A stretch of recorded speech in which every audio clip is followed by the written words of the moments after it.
Hello guys.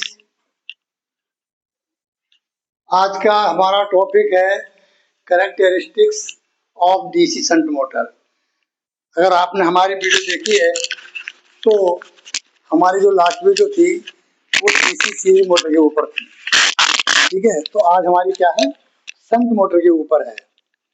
आज हम इसके ऊपर बात करेंगे कि भाई इसका एप्लीकेशन है ना, और एप्लीकेशन और इसकी क्या क्या प्रॉपर्टीज होती हैं और क्या क्या सावधानी है। राइट, तो शुरू करने से पहले हमने ये जो देख रहे हैं आप कैरेक्टरिस्टिक, ये torque versus armature current, speed versus armature current, speed versus torque, हम इन तीनों कैरेक्टरिस्टिक पे बात करेंगे आज। ठीक है, ये हमने बनाया है शंट मोटर का डायग्राम। अब आपको पता है कि जो इसकी फील्ड कॉइल होती है वो आर्मेचर के पैरेलल में होती है। पैरेलल मतलब शंट, ठीक है ना, पैरेलल का मतलब ही शंट होता है। तो इसमें, और जो हमने इससे पहले बनाई थी, वीडियो स्टडी करी थी, वो थी सीरीज मोटर में। और सीरीज मोटर का हम बता चुके हैं, जैसा नाम वैसा काम।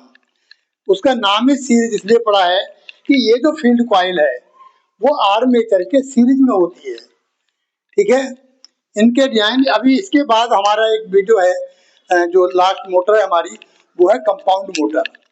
तीन तरह के मोटर और तीन तरह के जनरेटर हैं, सीरीज, शंट, कंपाउंड।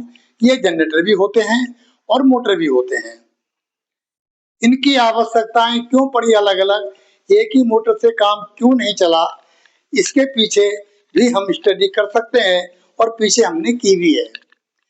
जो गुण सीरीज मोटर में है वो शंट में नहीं है, और जो शंट में है वो सीरीज में नहीं है। अभी हम चर्चा करेंगे इसके ऊपर। और जो इन दोनों मोटरों से की जो बात नहीं बनती, तो इन दोनों मोटर का जो कंबाइंड मोटर है वो है कंपाउंड मोटर। उसमें डीसी सीरीज मोटर भी होती है और शंट मोटर की भी प्रॉपर्टी उसके अंदर होती है। तो अब ये जो कैरेक्टरिस्टिक है इसके बारे में जाने, तो सबसे पहले हमें एक फार्मूले की स्टडी करनी पड़ेगी। वो भी आप लोग भी जो है कर लेना कि क्या है कि डीसी मोटर का जो बैक ईएमएफ है, हम यहां से शुरू करते हैं, इसी से सारी कहानी हमारी क्लियर हो जाएगी। ये जो बैक ईएमएफ होता है हमारा, ये बराबर किसके होता है? ठीक है, ये बराबर होता है फाई। मैं आपको बता दूं कि इसको याद करने का जो तरीका है आसान, ठीक है, वो है, जो मैंने याद करने का तरीका अपनाया है वो है, एक लाइन खींचो, ठीक है, और इसके अंदर यहां लिख दो 60A, बस। अब इसके ऊपर मोटर में क्या क्या चीजें होती हैं अब वो देखो। जैसे मोटर के अंदर पोल भी होते हैं, और जब फील्ड कॉइल है तो नेचुरली इसमें फ्लक्स भी बनेगा, और फ्लक्स के लिए हमें क्या होगा, उसके अंदर कंडक्टर भी डालने पड़ेंगे।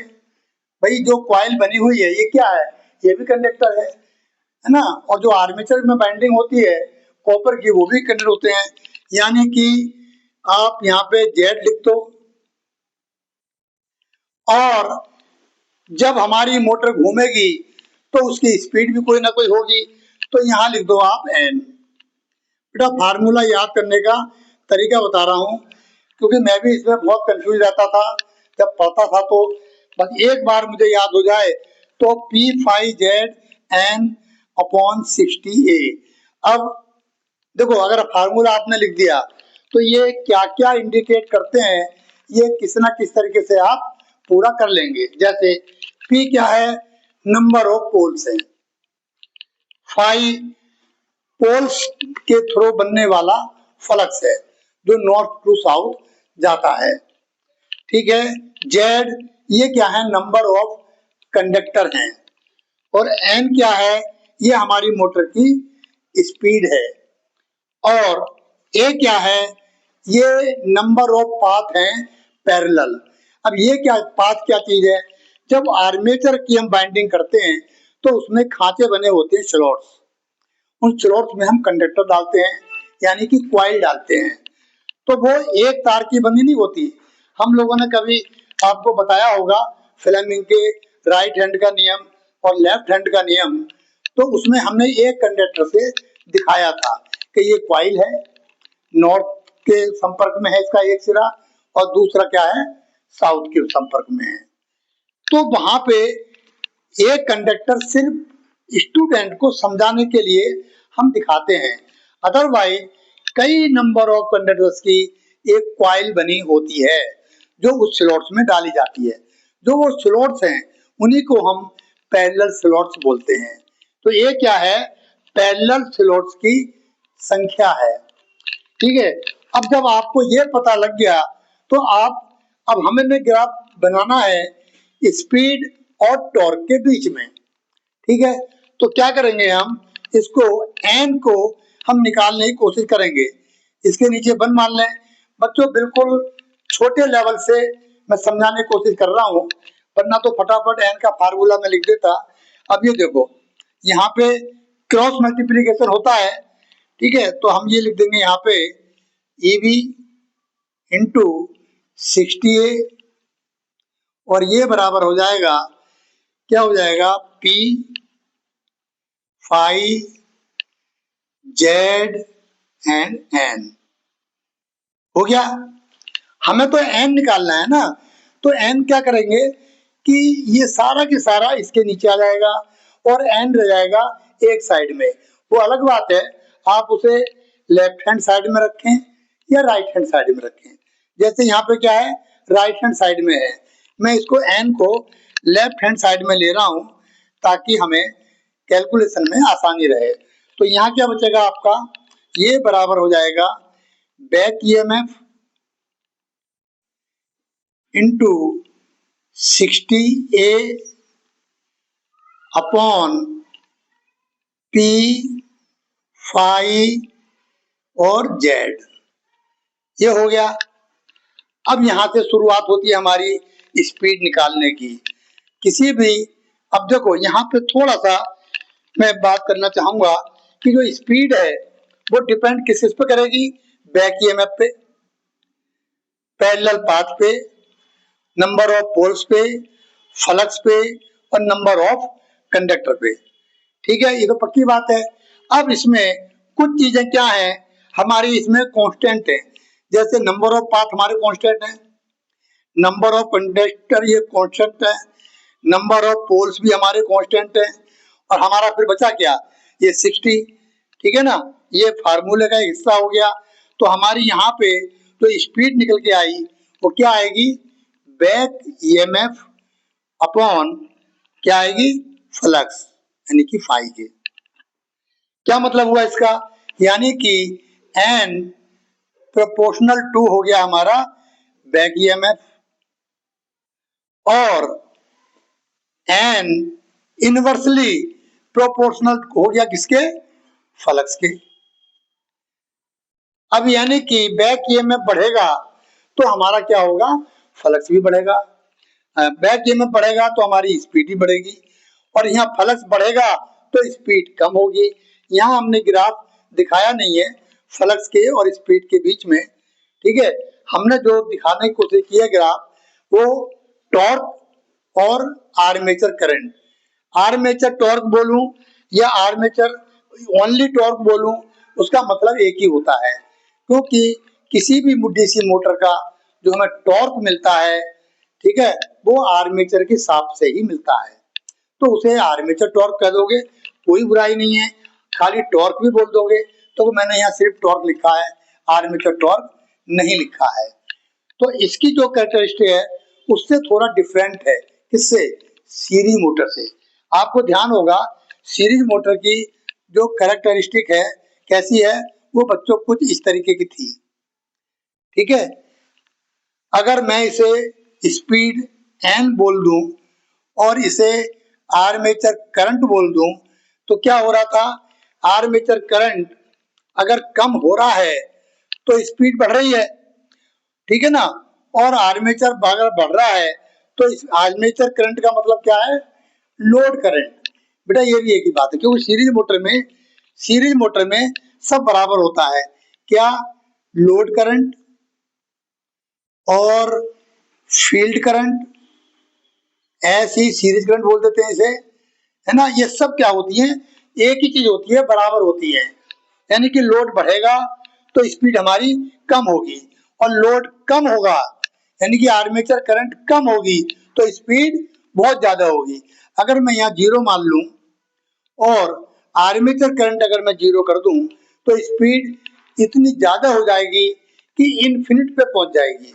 अब इनफिनिट पे कैसे, अब ये देखो ना, यहाँ पे हमारी क्या है, स्पीड क्या होती है, 1/5 यानी कि फ्लक्स के। ऐसे ही या हम जैसे कह सकते हैं कि जो स्पीड होती है क्या होती है, इनवर्सली प्रोपोर्शनल 1/आर्मेचर करंट, ऐसे कह लो, या back EMF upon armature current ऐसे बोल दो। ठीक है, तो अब इसमें क्या है कि अगर ये हम जीरो कर दें, क्या, n बराबर 1/i बराबर जीरो लिख दें, तो भाई ये तो आपने पढ़ाई होगा, इसको सॉल्व करेंगे तो इन्फिनिट आता है। अब ये मैंने क्यों बता रहा हूं ये, जबकि मैं तो बता चुका हूं पहले। ये इसलिए बता रहा हूं कि इसकी शंट मोटर में और सीरीज मोटर में थोड़ा सा डिफरेंस क्लियर हो जाए। इससे हमें ये फायदा होता है कि चीजों को रटना नहीं पड़ता, हमें याद रहता है।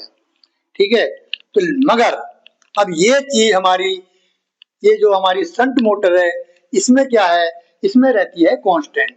ये हमारी स्पीड और आर्मेचर करंट जो मैं अभी यहाँ बना के दिखा रहा था, ये देखो यहाँ पे आर्मेचर करंट बढ़ रही है तो स्पीड कम हो रही है, एक्चुअल में थोड़ा कम होती है, लेकिन जो डॉट डॉट लाइन है वैसे हम इसी को मानते हैं, क्योंकि ये लगभग इसकी स्पीड आर्मेचर करंट बढ़ने पे स्पीड कम नहीं होती, कांस्टेंट रहती है। और इसीलिए शंट मोटर को इस नाम से भी ज्यादा जाना जाता है कि कांस्टेंट स्पीड मोटर, इस नाम से भी लोग जानते हैं। अब एप्लीकेशन भी शुरू वहां से यहीं से होता है कि अगर आर्मेचर करंट और स्पीड के बीच जब हम कोई ग्राफ बनाते हैं तो स्पीड लगभग कांस्टेंट आती है। ये जो लाइन है हमारी तीसरी सबसे नीचे वाली, ये इसके सीरीज में रेजिस्टेंस लगाने से हमें ये वाला ग्राफ मिलता है। एक्चुअल में ऊपर से जो सेकंड लाइन है ये ग्राफ होता है, और छोटी कली हमें मिलता है डॉट डॉट वाला ग्राफ, यानी कि हम इसको स्पीड को लगभग कांस्टेंट होती है, इसलिए हम कांस्टेंट स्पीड मानते हैं। लोड करंट बढ़ने पे थोड़ी सी स्पीड डाउन तो होती है, लेकिन बहुत माइनर होती है ना, उसे हम कैलकुलेट नहीं करते। तो फर्क आ गया इसमें और इसमें। इसमें करंट जीरो है तो स्पीड होगी लोड करंट, मगर इसमें अगर लोड करंट जीरो है तो मोटर की स्पीड इनफिनिट होगी। मतलब इनफिनिट का मतलब यह है, अगर हम विदाउट लोड चलाएं तो मोटर अपने आप को कोई ना कोई नुकसान पहुंचा सकती है, क्योंकि जब अंदर हाई स्पीड पे हमारा आर्मेचर घूमेगा तो सेंट्रीफ्यूगल फोर्स से कुछ ना कुछ उसके अंदर टूट फूट मैकेनिकली हो सकती है। इसीलिए इंस्ट्रक्शन होता है, आपने भी अपनी लैब वगैरह में देखा होगा, अगर आप स्टूडेंट हैं तो ऊपर लिखा रहता है कि सीरीज मोटर को कभी भी विदाउट लोड नहीं चलाना चाहिए। लेकिन शंट मोटर जस्ट इसके अपोजिट है, शंट मोटर को कभी भी लोड पे नहीं चलाना चाहिए। क्यों, अब यहाँ आ जाओ, ये शंट मोटर के हैं, बनाए हमने तीनों। ये मान लो टॉर्क है और ये स्पीड है, जैसे ही टॉर्क बढ़ेगा स्पीड थोड़ी डाउन होती है, ठीक है। और टॉर्क कम होगा तो स्पीड इसकी ज्यादा होती है। अगर हम इसको फुली लोड पे चलाएंगे तो क्या होगा, फुल लोड पे तो स्पीड जो है हमें नहीं मिलेगी। जब स्पीड नहीं मिलेगी तो हमें टॉर्क भी नहीं मिलेगा। ठीक है, तो ये देखो टॉर्क और आर्मेचर करंट के बीच का ग्राफ है। ये है हमारा टॉर्क, बिल्कुल स्ट्रेट लाइन में आ रहा है। एक्चुअल में ये होता नहीं है, एक्चुअल में ये होता है जो डॉट डॉट करके हमने दिखाया है। थोड़ा सा फर्क पड़ता है मगर इसको लोग इग्नोर मारते हैं और इसे कांस्टेंट स्पीड और कांस्टेंट टॉर्क मोटर बोला जाता है। अब ये देखो आर्मेचर बढ़ रही है तो धीरे धीरे हमारा टॉर्क भी बढ़ रहा है, आर्मेचर कम हो रही है तो धीरे धीरे टॉर्क भी कम हो रहा है। ठीक है, ऐसे ही यहाँ देखो टॉर्क अगर बढ़ेगा तो स्पीड इसमें डाउन होती है। टॉर्क के केस में, आर्मेचर करंट के केस में नहीं, ये ध्यान रखना, कभी यहाँ कंफ्यूज हो जाए आप कि अभी तो सर कह रहे थे कि करंट का, लोड करंट का कोई फर्क नहीं पड़ता। तो ये लोड करंट नहीं है, ये मोटर पे पड़ने वाला लोड का टॉर्क है। टॉर्क मतलब किसी भी चीज को घुमाने की ताकत जो रखती है मोटर, वो टॉर्क कहलाती है। ठीक है, तो ये जो है इसमें जैसे ही टॉर्क कम होगा तो मोटर की स्पीड थोड़ी सी बढ़ेगी ऊपर, और टॉर्क अगर बढ़ेगा तो स्पीड थोड़ी सी डाउन होती है। ओके, और इसीलिए लोड करंट या आर्मेचर करंट इसके बीच देखें ग्राफ तो स्पीड लगभग कांस्टेंट होती है। इसीलिए कहा जाता है कि शंट मोटर को कभी भी लोड पर नहीं चलाना चाहिए, है ना, और सीरीज मोटर को कभी भी विदाउट लोड नहीं चलाना चाहिए। इनका एप्लीकेशन भी ऐसी जगह होता है जहां हमें कांस्टेंट स्पीड की जरूरत होती है। और सीरीज मोटर की कहाँ होता है एप्लीकेशन, जहां बहुत ज्यादा लोड शुरुआत में ही होता है, मोटर बंद पड़ी है और लोड उसमें बहुत ज्यादा है। ऐसे केस में सीरीज मोटर ऐसी है जो उसमें टॉर्क, अपने टॉर्क से उस लोड को बेयर कर सकती है, उठा सकती है। बाकी शंट मोटर को तो मना ही करा गया है कि ये ऑन लोड मोटर को नहीं चलाना चाहिए। पहले मोटर को चलाओ, बाद में लोड डालो। जैसे लेथ मशीन है ना, मिलिंग मशीन, पंखा, यहाँ क्या होता है पहले मोटर चलती है, बाद में फिर गियर बॉक्स के थ्रू इन पे लोड पड़ता है। हम सीलिंग फैन वगैरह में भी इस्तेमाल कर सकते हैं। हालांकि आजकल तो सभी लोग एसी मोटर का इस्तेमाल करते हैं, हम उसमें नहीं जा रहे, लेकिन एप्लीकेशन जो कभी रहा होगा, किसी जमाने में एसी मोटर वगैरह नहीं थी, एसी करंट तो थी लेकिन एसी के इंस्ट्रूमेंट अप्लायंसेस नहीं थे। शायद आपको पता है या नहीं है। ठीक है, निकोला टोपला टेस्ला ये लेके आए थे इसको, एसी से चलने वाली मोटर। उससे पहले सब डीसी ही चलती थी। डीसी मशीन मोटर में और एसी में यही फर्क है कि डीसी मशीन, डीसी मोटर बहुत ज्यादा आवाज करती है और जो एसी मोटर है वो आवाज नहीं करती। ठीक है, उसका मेंटेनेंस भी, रखरखाव भी कम होता है, लेकिन डीसी का रखरखाव ज्यादा होता है और आवाज भी करती हैं। तो बच्चों मेरे ख्याल से जो मेरे ये 3 टॉपिक थे कि टॉर्क वर्सेज आर्मेचर करंट पहले वाला है, दूसरे वाला स्पीड वर्सेज आर्मेचर करंट, और तीसरा स्पीड वर्सेज टॉर्क है। ठीक है, तो मैं आपको एडवाइस करूंगा, एक तो ये फार्मूला याद कर लो किसी भी तरीके से, या और दूसरा ये जो कैरेक्टरिस्टिक्स के जो डायग्राम है इन्हें आप एक बार देख लो। अगर ये आपके समझ में आ गए और आपने बनाना सीख लिया, बेशक चाहे इन पर रट्टा मार लो, तो आप बहुत लंबी थ्योरी भी लिख सकते हैं और डीसी मोटर को अच्छी तरीके से समझ भी सकते हैं। तो बच्चों आज के लिए मेरा इतना ही है।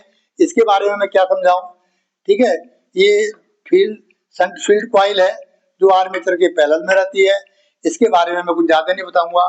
ठीक है, ये आप लोग कई बार हम चर्चा कर चुके हैं, डीसी जनरेटर में भी और डीसी मोटर में भी। ठीक है, इसकी कई कई बार हो चुकी है। ओके, तो आज के लिए बच्चों मेरा इतना ही है। नेक्स्ट हम बात करेंगे कंपाउंड मोटर की कैरेक्टरिस्टिक्स के ऊपर। ठीक है, कंपाउंड मोटर का मैं बता दूं, सीरीज मोटर और शंट मोटर दोनों का कॉम्बिनेशन है, दोनों को जोड़ करके बनाया गया है। जब डायग्राम अगर आप देखेंगे अभी वीडियो देखने के बाद तो आपको पता लग जाएगा, सीरीज मोटर के पैरेलल में ही इन्होंने क्या किया है, शंट फील्ड कॉइल लगाई हुई है, यानी कि सीरीज मोटर भी आ गई उसके अंदर और शंट मोटर भी आ गई, और उसका नाम रख दिया compound motor, DC compound motor. तो हम अब लास्ट जो हम अब नेक्स्ट जो हम बात करेंगे वो करेंगे characteristics of DC compound motor, और शंट की जगह पे कंपाउंड आ जाएगा यहाँ पे, कंपाउंड मोटर।